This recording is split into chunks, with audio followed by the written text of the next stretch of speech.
Теория Ингороквы – это радикальная историческая концепция, согласно которой современные абхазы не являются коренным населением Абхазии, а переселились туда с Северного Кавказа лишь в 17 веке. Эта гипотеза была сформулирована грузинским литературоведом Павлом Ингороквой в 1940-1950-х годах.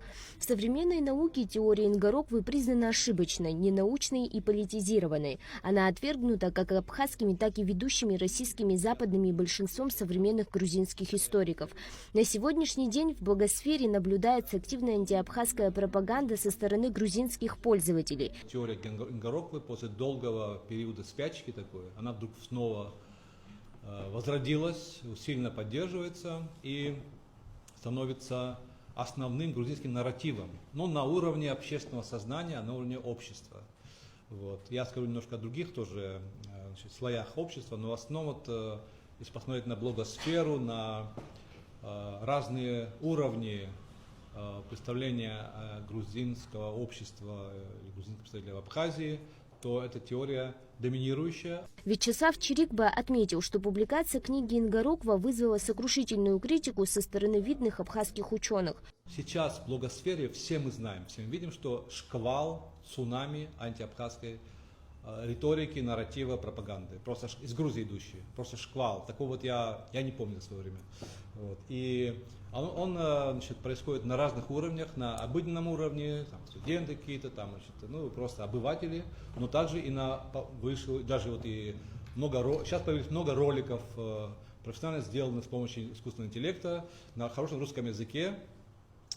Очень много роликов, историческую тему. Кто такие абхазы, откуда они взялись, кто победил, кто выиграл грузино-абхазскую войну, кто взял Сухум.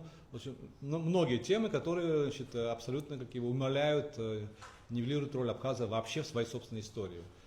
В результате длительных языковых контактов между абхазами и мигрелами в лексический фонд абхазского языка проникло значительное количество мигрельских слов. В то же время влияние абхазского языка на мигрельский носило более глубокий характер. Также историк Лежава, он тоже из Абхазии, но Григорий Лежава, он в Москве работал. Он даже написал статью о том, что вообще, где он рассматривает генезис теории Ингороквы. Он называет его теорию сознательной фальсификацией. Он считает, что это было ответом на сепаратистские устремления абхазов. Поэтому ему пришлось придумать теорию, чтобы эти сепаратистские тенденции на них ответить, да?